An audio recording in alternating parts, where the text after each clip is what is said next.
A los 50 días de la resurrección del Señor, celebramos la venida del Espíritu Santo a la Virgen y a los apóstoles. El Espíritu Santo fue prometido por Jesús varias veces antes de su muerte y también después de su resurrección y antes de su partida definitiva, cuando subió a los cielos. ¿Y quién es el Espíritu Santo?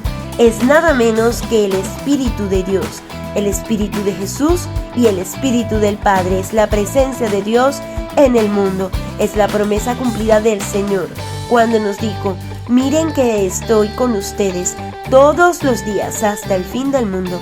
Del Evangelio según San Mateo, capítulo 28, versículo 20.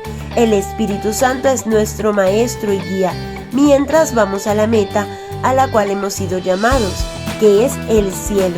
El Señor nos muestra en su ascensión el cielo y se lo promete a aquellos que cumplan la voluntad del Padre.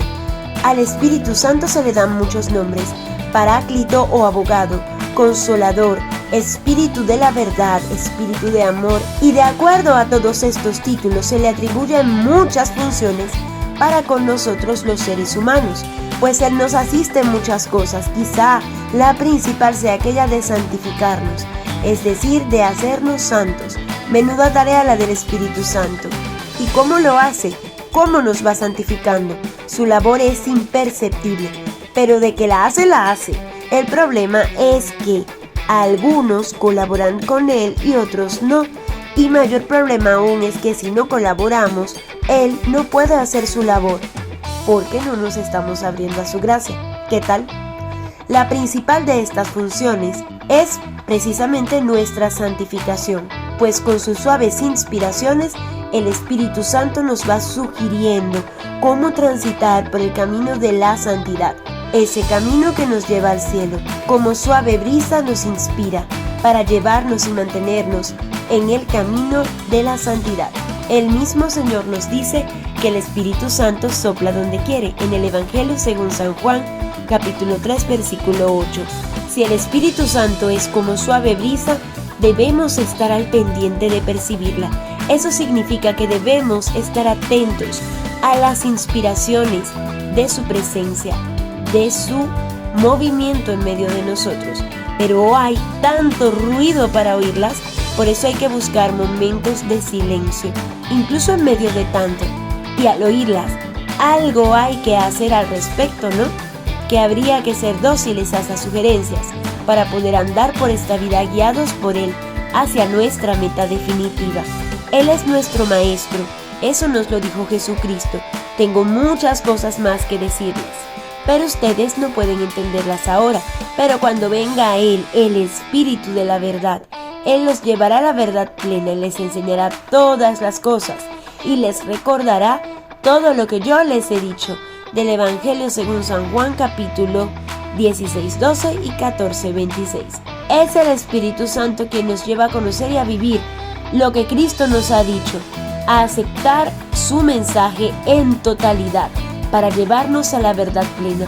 En Pentecostés conmemoramos la venida de ese Espíritu a la Iglesia y rogamos porque ese Espíritu de verdad se derrame en cada uno de nosotros, que formamos parte de ella, para poder vivir todo lo que Jesús nos enseñó y nos pide, para poder ser santificados por Él. Para realizar su labor de santificación se va derramando en cada uno de nosotros con sus gracias, dones, frutos y carismas. Ellos son auxilios de Dios que nos da para el desarrollo de nuestra vida espiritual, pero para ello necesita de nuestra voluntad. Así nos ayuda, así va haciendo su obra en cada uno de nosotros. ¿Y qué debemos hacer para poder recibir todos estos regalos?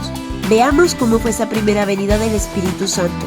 Los apóstoles se habían visto privados de la presencia visible y sensible del Señor cuando Él subió a los cielos en su ascensión.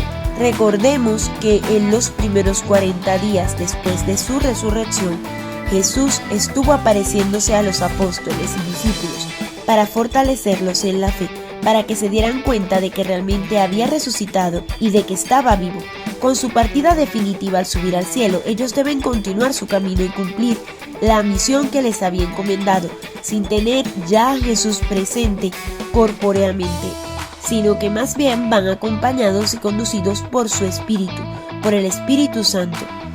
Recordemos que los apóstoles antes de Pentecostés eran temerosos y tímidos.